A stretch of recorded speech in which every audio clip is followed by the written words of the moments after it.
CM Pushkar Singh Dhami ने सरखेत में आपदा क्षेत्र का किया निरीक्षण, पीड़ितों को बांटी सहायता राशि, कहा क्षेत्र की स्थिति पूर्ववत करने में लाएं तेजी।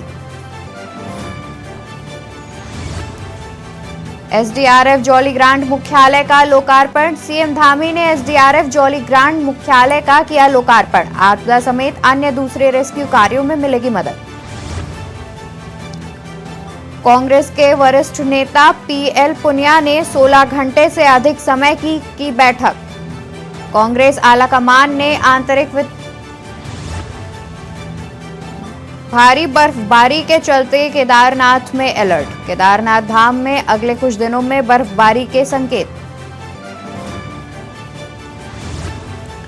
चारधाम यात्रा के दौरान पुलिस बल तैनात, यातायात के मद्देनजर 4000 से अधिक पुलिसकर्मी सहयोगी बल तैनात। भाजपा करेगी जन संवाद कार्यक्रम।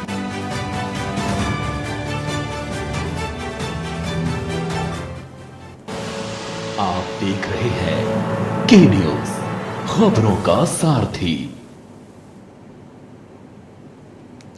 नमस्कार, मैं हूं अवंतिका अवस्थी। बात करते हैं उत्तराखंड खबरों के। उत्तराखंड में शुरू हुई चारधाम यात्रा पूरी तरह से धार्मिक यात्रा है। मौज मस्ती या पिकनिक के तौर पर इसे नहीं देखा जाना चाहिए, देश के संत समाज का यही कहना है। दरअसल यह बात इसलिए उठी है क्योंकि बीते कई सालों से चारधाम यात्रा में बड़ा बदलाव देखा जा रहा है। देवभूमि में आने वाले तीर्थयात्री मौज मस्ती के लिए पहाड़ों पर जाते हैं, जिसे लेकर संतों के ऐतराज के बाद अधिकारियों ने भी देवभूमि में आने वाले श्रद्धालुओं से यात्रा की पवित्रता बनाए रखने की अपील की है।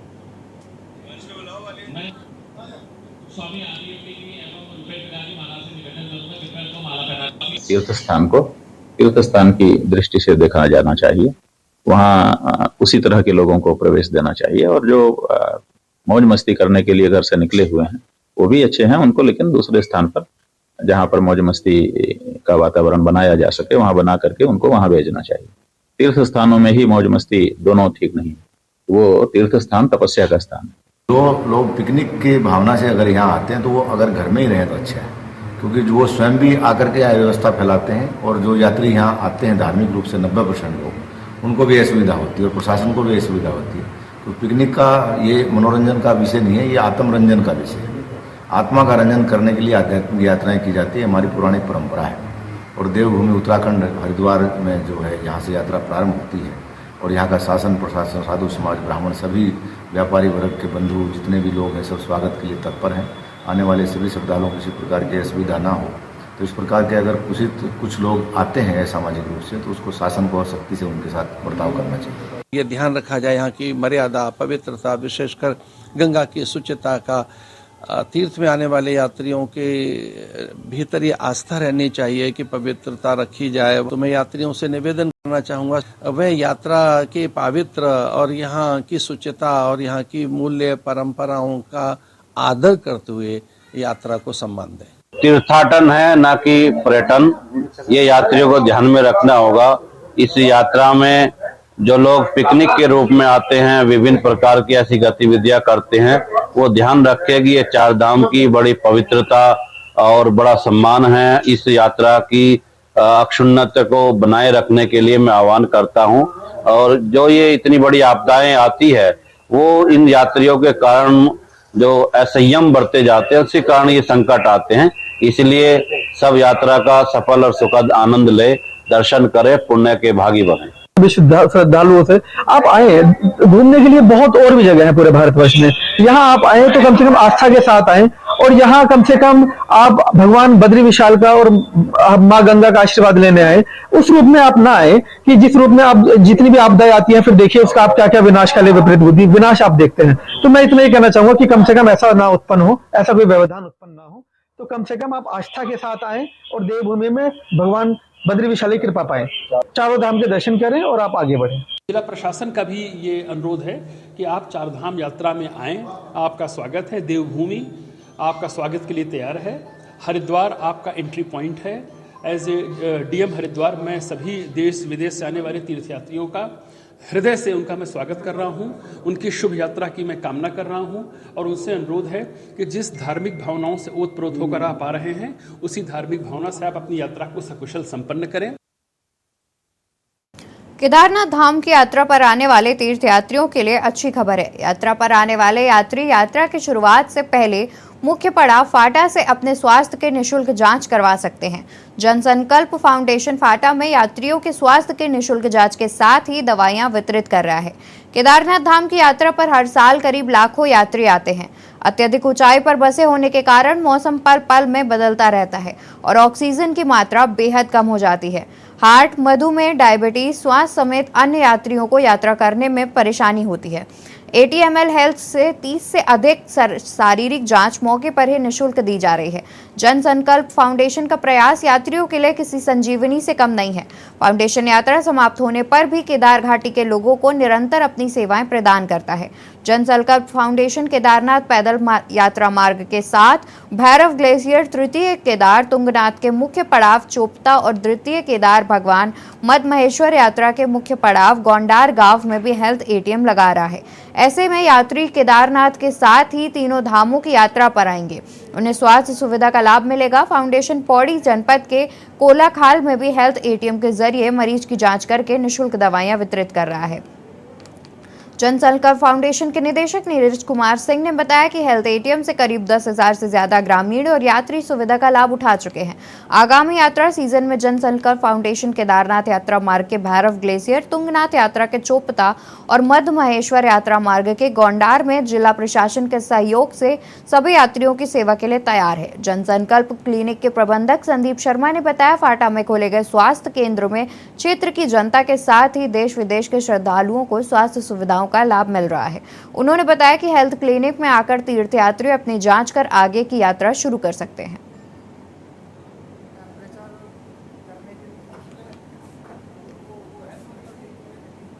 देखिए, ये जनसंकल्प स्मार्ट क्लिनिक हमने पिछले साल 4 मई को यहाँ पे स्टार्ट किया था। तब से लेके अब तक हम यात्रियों को और जो यहाँ के रहने वाले लोकल लोग हैं उन सब लोगों को हम निःशुल्क दवाइयाँ और निःशुल्क टेस्ट प्रोवाइड करा रहे हैं। यहाँ पे हमने एक हेल्थ कियोस्क पिछले साल लगाया था जो पिछले साल से काम कर रहा है और अब तक हमने करीब 6,000 से ज़्यादा लोगों को अब तक हम यहाँ पे स्वास्थ्य सेवाएं दे चुके हैं। जी, जनसंकल्प फाउंडेशन के तहत श्री पुरुषोत्तम कृष्णा मंगारू के आशीर्वाद से और श्री बालाजी कृष्णा मंगारू के नेतृत्व में हम पिछले लगभग 1 साल से जनसंकल्प स्मार्ट क्लिनिक फाटा में चला रहे हैं। यह संकल्प क्लिनिक एकदम निःशुल्क है। यहाँ पे हम यात्रियों को परामर्श निःशुल्क उपलब्ध कराते हैं, साथ ही उनको दी जाने वाली दवाइयाँ भी पूर्ण तरह से निःशुल्क है। इनके अलावा हमारे पास विभिन्न तरह की जांचें जैसे BP की जांच, शुगर की जांच, हीमोग्लोबिन की जांच एवं अन्य कई तरीके की 30 जांचें लगभग हम यहाँ यात्रियों को उपलब्ध कराते आए हैं। यहाँ यात्रियों की जांच के साथ साथ हमारे पास टेली क्लिनिक की सुविधा भी उपलब्ध है, जहाँ टेली कंसल्टेशन के माध्यम से मुंबई और दिल्ली में बैठे हुए विशेषज्ञ डॉक्टर जिनमें MBBS एवं अन्य स्त्री रोग विशेषज्ञ, अस्थि रोग विशेषज्ञ, स्किन रोग विशेषज्ञ एवं बाल रोग विशेषज्ञ से भी उनकी बात कराते। उत्तराखंड के मुख्यमंत्री पुष्कर सिंह धामी डोईवाला पहुंचे। भाजपा कार्यकर्ताओं ने CM धामी का भव्य स्वागत किया। CM पुष्कर सिंह धामी ने चारधाम यात्रा को लेकर कहा कि 15 लाख तीर्थयात्रियों ने अभी तक रजिस्ट्रेशन कराया है। सरकार ने चारधाम यात्रा को लेकर सभी तैयारियां समय रहते ही पूरी कर ली हैं। CM धामी ने चारधाम यात्रा में पुराने रिकॉर्ड टूटने की उम्मीद जाहिर की है।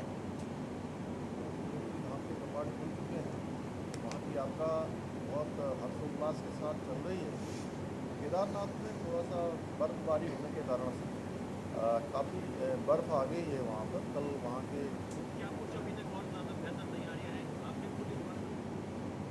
जिलाधिकारी सोनिका की अध्यक्षता में ऋषिपर्णा सभागार कलेक्ट्रेट में जन सुनवाई कार्यक्रम का आयोजन हुआ।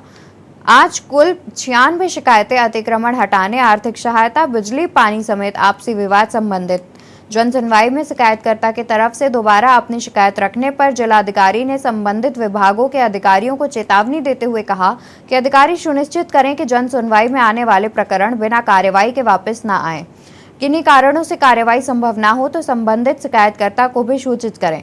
भविष्य में कोई प्रकरण बिना कार्रवाई के सामने आए तो संबंधित अधिकारी के खिलाफ सख्ती से कार्रवाई की जानकारी भी दी है।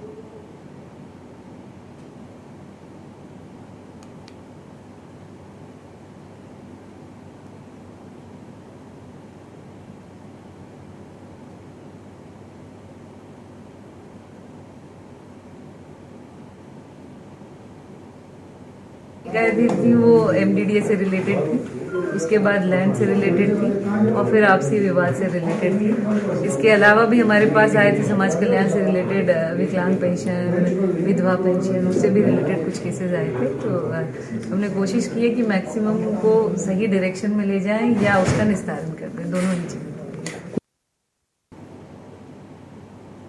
राइस मिलर्स एसोसिएशन ने उप जिलाधिकारी तुषार सैनी के माध्यम से मुख्यमंत्री को ज्ञापन भेजकर उत्तराखंड कृषि उत्पादन मंडी विकास और विनियमन अधिनियम को उत्तर प्रदेश की तर्ज पर करने की मांग उठाई। उन्होंने कहा कि मांग पूरी होने पर प्रसंस्करण इकाइयां किसानों से सीधे अनाज खरीद सकेंगी। किसानों को किसी भी प्रकार का मंडी शुल्क और विकास सेस नहीं देना होगा। फ्लोर मिल्स प्रसंस्करण इकाइयों के कच्चे माल के लिए उत्तर प्रदेश की मंडियों पर निर्भर है। ज्यादातर इकाई उत्तराखंड उत्तर प्रदेश की सीमाओं पर स्थापित है। उत्तराखंड और उत्तर प्रदेश के मंडी शुल्क नियमों में भिन्नता है और उत्तराखंड के उद्योग प्रतियोगिता नहीं कर पा रहे हैं। चावल को प्रखंड कृषि उत्पाद विकास विनियम के निकृष्ट कृषि उत्पादन की सूची से बाहर किया जाए। एसोसिएशन के सभी पदाधिकारियों ने कहा, हमारी इकाइयां बंद के कगार पर हैं। उन्होंने मुख्यमंत्री से प्रसंस्करण इकाइयों के पक्ष में निर्णय करने की मांग की है। राइस मिलर्स एसोसिएशन के संरक्षण वरिष्ठ व्यापारी शिव कुमार मित्तल ने कहा, इन मांगों को हम बीते 1.5 वर्षों से उठा रहे हैं। पूर्व में मंडी शुल्क उत्तर प्रदेश में 1.5% रहा, लेकिन उत्तराखंड में 2.5 था, फिर भी रियायत नहीं मिले। उन्होंने कहा 1.5% 1 और 2.5% से अलग संस्कार को देना होगा।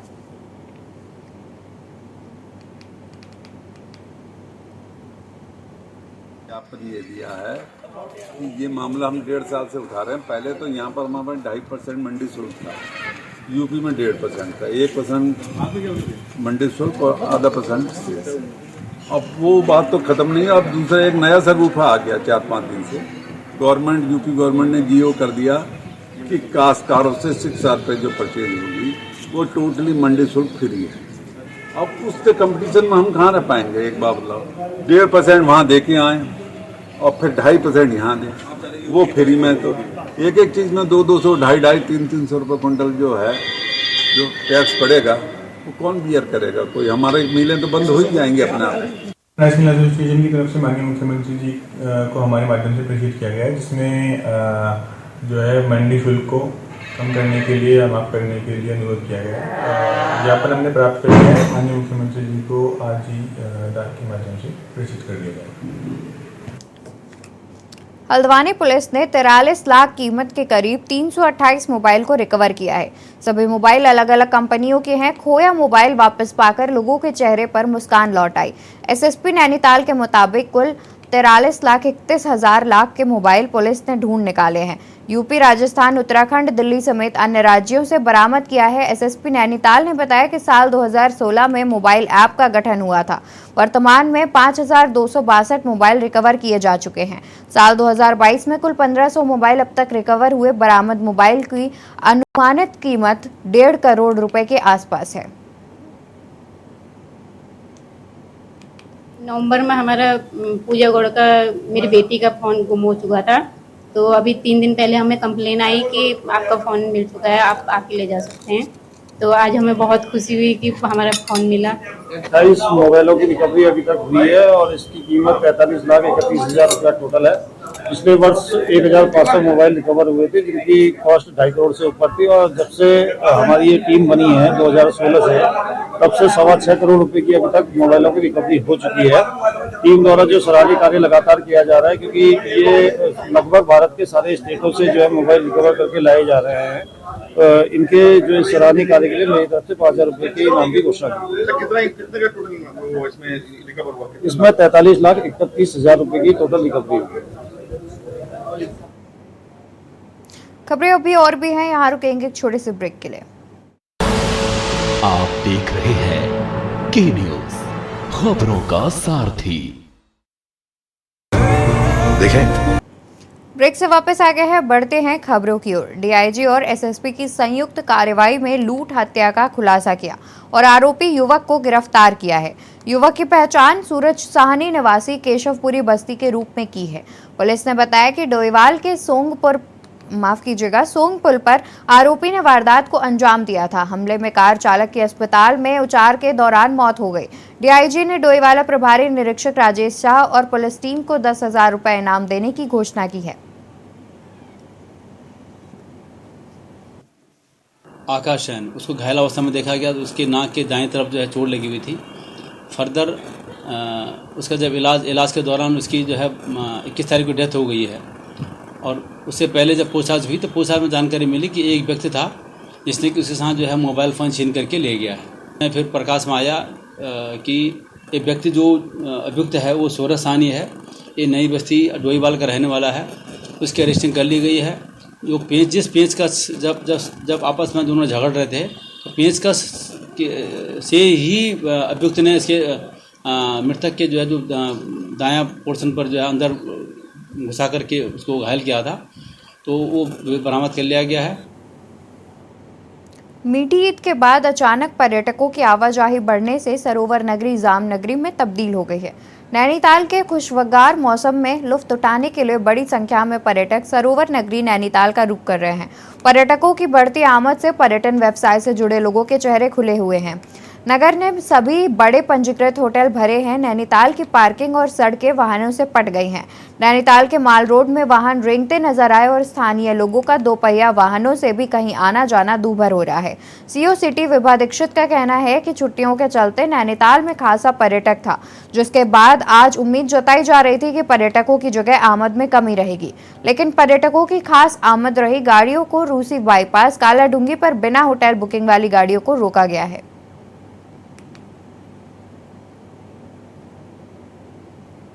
आज जैसे एक्सपेक्टेड था कि काफ़ी ज़्यादा एग्जिट होगी, लेकिन एग्जिट के साथ साथ उससे ज़्यादा मात्रा में टूरिस्ट जो हैं आज भी यहाँ पे नैनीताल घूमने आ रहे हैं। और क्योंकि अभी हमारे पास पार्किंग की सफिशिएंट व्यवस्था है अंदर, तो इसीलिए हम लोग कोशिश कर रहे हैं कि जो टूरिस्ट है उनको यहीं पर पार्किंग की व्यवस्था मिले और उनकी जो गाड़ियाँ हैं वो रुके ना, जाम की स्थिति ना बने, गाड़ियाँ चलती रहें। ऐसा नहीं है, कल भी जैसे बाइक्स की मात्रा बहुत ज़्यादा थी तो उनको काठगोदाम, कालाडूंगी और हमारा रूसी और नारायण नगर सभी जगह पे चेक करके और जिनकी बुकिंग्स है उस हिसाब से देख के और जो अराजक तत्व हैं उनको वहीं पे रोक के उसके बाद ही कंट्रोल किया गया है। नहीं तो यहाँ पे स्थिति शायद और बुरी हो सकती थी, लेकिन हम लोगों ने उसको बहुत अच्छे से कंट्रोल करा है। हमारी फोर्स ने स्पेशली रूसी पे और नारायण नगर पे उनको अच्छे से कंट्रोल किया है। हल्द्वानी में जिला प्रशासन और नगर निगम ने संयुक्त रूप से अतिक्रमण हटाओ अभियान शुरू करने वाला है। शहर में वर्तमान में फुटपाथ पर भी अतिक्रमणकारियों ने कब्जा कर लिया है और दुकानदार सड़कों पर अपनी दुकान सजा रहे हैं। स्थायी दुकान होने के बावजूद दुकान संचालक दुकानों को आगे बढ़ाकर अवैध अतिक्रमण कर रहे हैं। प्रशासन ने बताया कि फुटपाथ पर अवैध अतिक्रमण के खिलाफ सख्ती से कार्रवाई की जाएगी।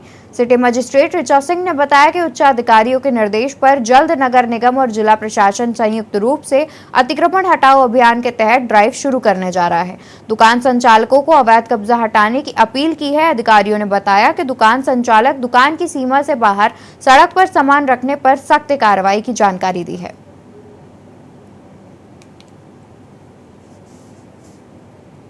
व्यापारियों द्वारा जो सामान फुटपाथ पे और अपनी दुकानों के सामने निकाला जाता है और जो फेरी के लोग हैं, फल व्यवसायी हैं, ठेले वाले हैं, वो सड़कों पर के किनारे जो अपना ठेला लगा करके स्थायी और सामानों को ज़मीन पर रख करके व्यवसाय करने लगते हैं, उससे स्थितियाँ प्रभावित होती हैं, ट्रैफिक जाम भी होता है और लोगों को यातायात में बाधा उत्पन्न होती है।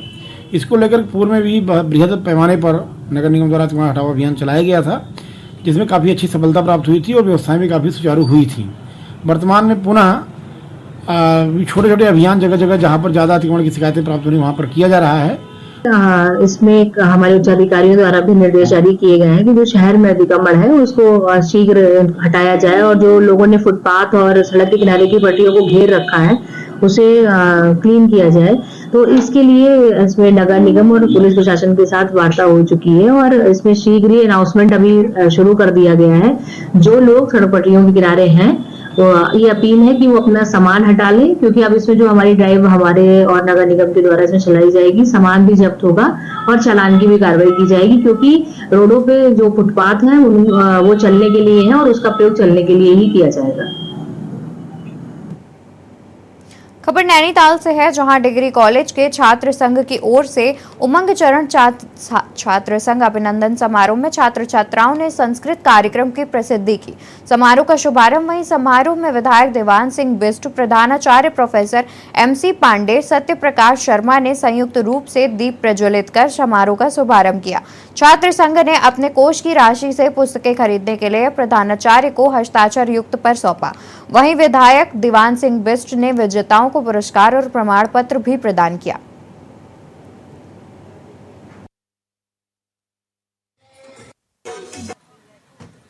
संघ का एक समारोह है उमंग तरंग। हर वर्ष